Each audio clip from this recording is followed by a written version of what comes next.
Well, it is me again. Now the time is 9:11. Still is 13th of September 2011. My name is Baha'i.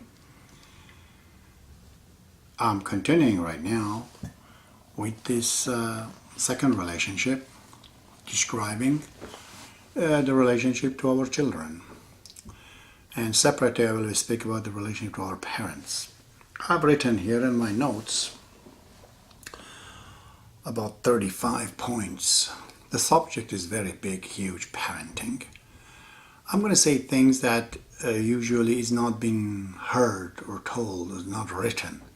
This is the things about me. What I know and what I say is not usually in the book, even in the Baha'i books. These are the things that I myself have come up to understand it. The first thing about being parent is that we have to understand, just as we were a bachelor and then we became a wife or a husband, and we understand this transformation caused a lot of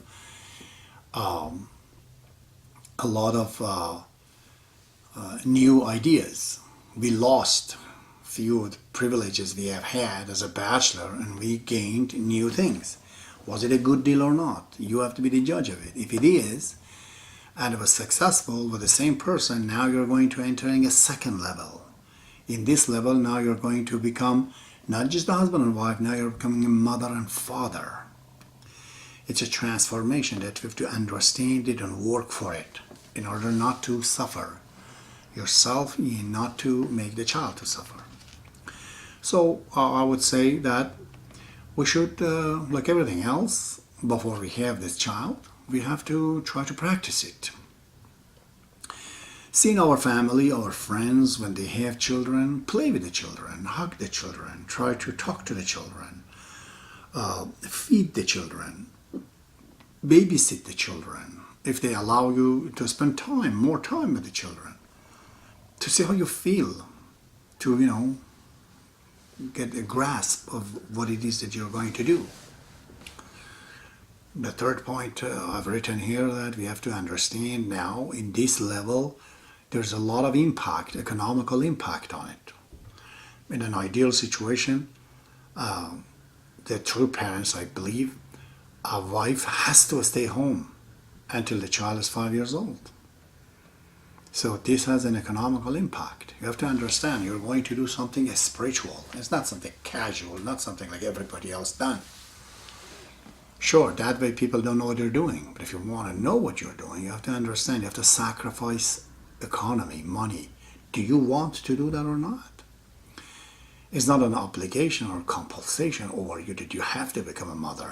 You can adopt or just wait till you're really old. But if you feel that no, you want to be a mother, then you have to sacrifice. You have to stay home. You see, we haven't grown yet to understand you as a mother.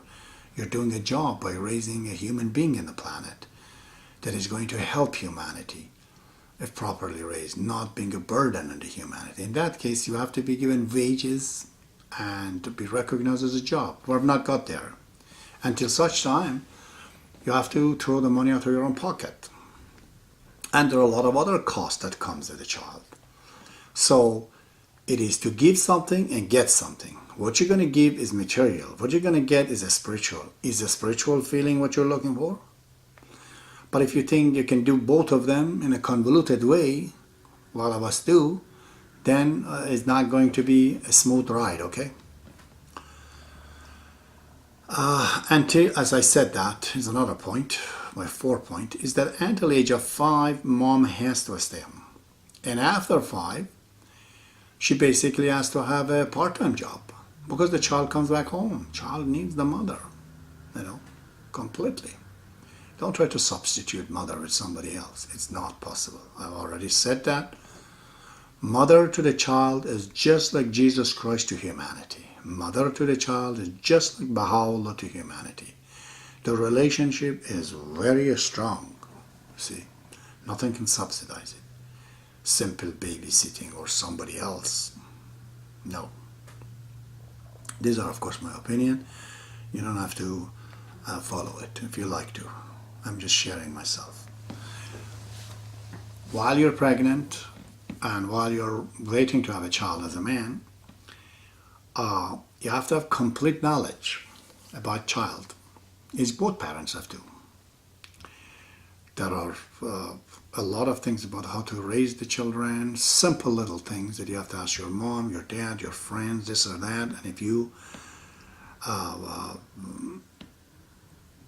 can, and if you are a Baha'i, if you're not, trust me, go study their religion, study Baha'i faith, the new faith of God. These spiritual senses that you have, it is so effective to the child within the womb. It has to get educated even inside the womb. It's a being, it's a human being, but just not born yet. So it's not possible in the West, I know. But mother and father are not just the parent, only parents. And in a good society, mom and dad are just the first parents. Grandfather, grandmother, they're immediately just as parent, both sides, maternal and paternal. They're not there. Cousins, uncles and aunties from both sides, they're second to the parents.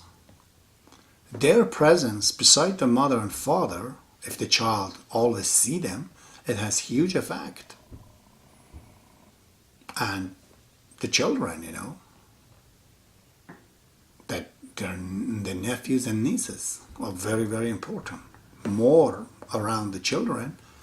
A child without mom and without grandfather, grandmother, or uncles and aunties, effective ones, some sort of orphans, If you want a strong character, that's what you have to have.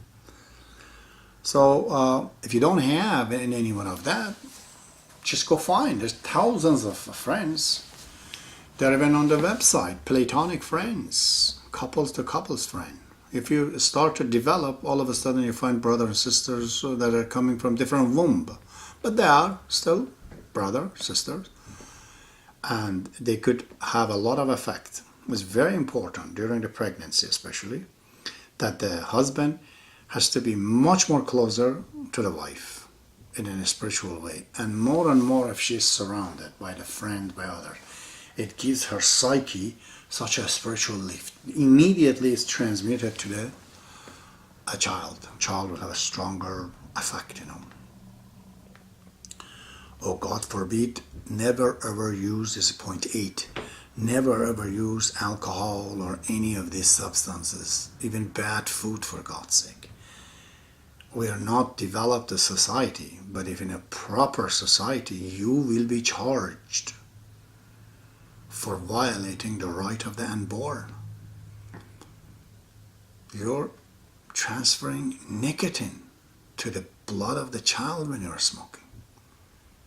How unfair is that? I know most of us, I will say, are oblivious about the facts of what a human being is. But today I'm going to tell you that. It is, you're charged. In front of God, definitely you're charged. You're not given this opportunity to bring a child, because you're adopting a child from God when you have a child. And now you're abusing the child. In his or her blood, you're transferring a stuff. Is totally wrong.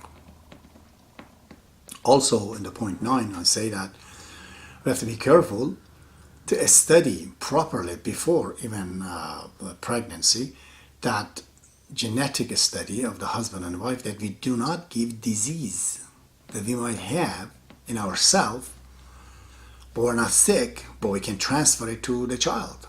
Lots of it is out there. And we have to be simply careful. Some people say, no. That is, again, egotistics. A person who just for them simple pleasure and the feeling of being a mother does not understand that she has disease of all kinds, that the child, doctor says the child will get those diseases. It is unfair, absolutely, people. In the sight of God, it's forbidden. For the parents who have children, to have children with the diseases such as AIDS, such as lots of them, okay? Diseases that are not curable. The child might get those diseases. Doctor will have to say that. In that case, just adopt children. What is the difference? There's no difference. You know what parenting is. It's very simple. You will love more adopted children, you love them more. But why would you want to give the disease to a child, Would you, any child in the world, any man who would say that, hey, I wish, I'm okay that my father and my mother, they gave me this disease. No, nobody is happy about it. So try to prevent it.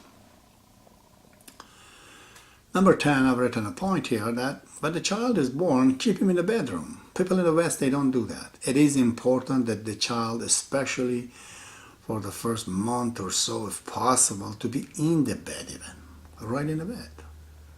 This separating the child is difficult for the child. Let it be few months, then put him in a, cradle, but it has to be in the room still. It's important. The child has to stay there with you.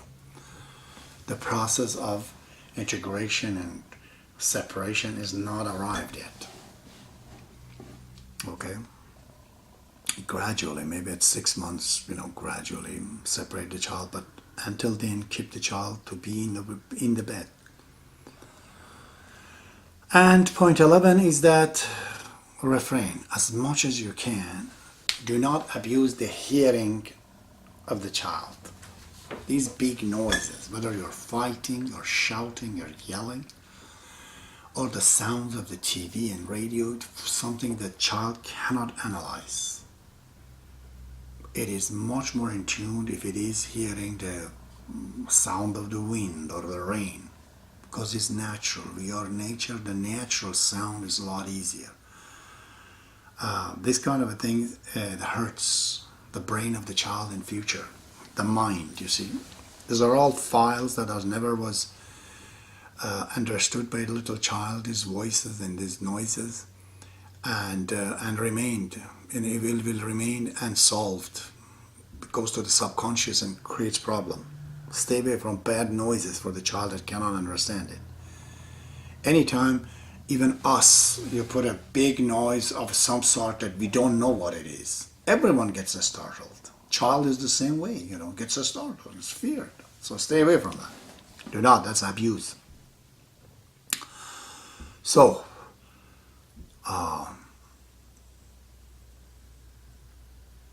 point number 12 is that try to feed the child as much as you can the mother's milk. Even up to 2 years, I say, it's okay. It creates such an immune system in his body when he drinks the milk of mother. It's so important. Mother has to have a good variety of the food all the time, that to have the milk very, very powerful for the child after 2 years. Okay, point 13. The toys. Children toys is the best with the natural toys. You bring the toys, you notice that in the house, things that we are making it, like Fisher Price. And take the child outside and throw some stones. You see the child is playing with those stones more. With the dirt, with grass, with something that's natural. Because again, we just are natural. We have not become artificial yet. We were just born. We are much more in affinity with using the toys that are natural. Okay?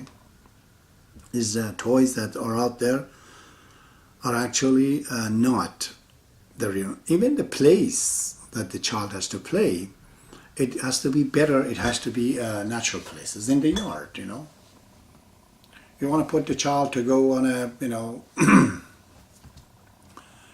play in the parks. Take him to a waterfall. There are all kind of cascades, so many of them, everywhere in the world, anywhere. Let him to climb, not the ladder. Let him climb the stones to go up. You be beside him. Let him go into the water, play with the water, touch the grass. Touch even little animals like worm, this or that, but all the time be there.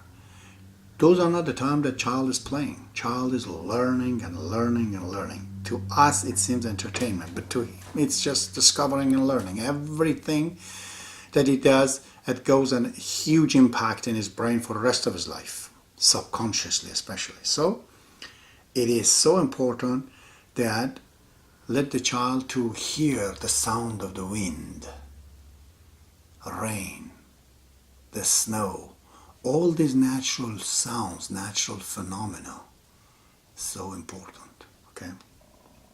And everyone can afford to do that. Rather buying toys. These toys are, again, it's have made with the ulterior motive of becoming rich, entertaining the child so it doesn't bother the parents. The parents have no time for the child. They shouldn't have the child. If they cannot enjoy the presence of their child and they're tired and they want to go somewhere, they better not to have the child. See? So, all these toys, really, they have a spirit in them. You see, I've told you before, there's always mind over matter. There's a mind who thinks to create these toys. That mind is impure. That mind is not for the goodness of this child or any child. It was for the goodness of his pocket that he invented and made it. God did not think like that when he made that piece of a stone or the river or that flower. Child cuts that flower and looks at the flower. For example, you could show him a lens, to see, oh, we can see it bigger. Yeah, that I can say that's a toy because it's a means to see things bigger. A fly, a mosquito, in a microscope to see actually germs. See? Number 15, I've written, stay away, please, from cartoons, TVs, and any lying story. They're stories that are lies. They're not real. Okay? Even if the stories are not real, it has to be made actual, factual, real stories. The story may be made by somebody, okay? But when you have this kind of stories of the devils and angels and fairy tales and all that, it's not the real stuff. The brain of the child, what do? The first thing we do, we imagine. If from the childhood you imagine Superman and Batman and fairy tales and cartoon and Bugs Bunny and all that, the process of imagination gets into the thinking. But if you want to think, then things come to reality. But the cartoon is not going to have anything to do with the reality. There you get stuck. All your imagination, pop, gone. No good. Cannot be transferred to thinking. Because that's how the process are. First we imagine. First we want something, we desire it, we imagine it, then we think, then we comprehend, then it becomes part of memory. But if the imaginations cannot be transferred in no shape or form to the reality, it's bad imaginations. For example, the stories of H.G. Wells, 20,000 leagues under the sea, or travel to moon. All that happened. You see, that kind of imagination that leads to the reality, it's okay. But if it doesn't lead to the reality, it cannot lead to reality, it's really not working. The guy, your child, is wasted to imagine so much that none of it is real. It cannot be transferred. See, science fiction is great. There's nothing wrong with the movie Artificial Intelligence, if you understand what it was, the theme of the movie. The whole movie was trying to say that mankind was made to love. When he failed to love, he got destroyed and gone. But an artificial being was artificial, but it was made to love. It survived. It survived years and years. So that was the moral of the story. Or anything that has an underlying moral, then it's okay. We can imagine to situation to show morality, love, sacrifice for others and everything else. But this is very, very important, in my opinion, that we gotta stop imaginary things that cannot be transferred to the thinking power. What does a child imagine when he watches so much SpongeBob or Mickey Mouse? I'm not attacking a single, particular things. What is he gonna get? His imagination is blocked at the end of the door, locked, cannot go out. See? If they come back, always they see their slogan, imagine, imagine. Imagine what? Imagination is not good. It's good if it can transfer to thinking. It's a prelude to thinking. Jules Verne's novels, there was touch of reality in it. The way he was explaining things would have happened. Later on it did. Many of it. A lot of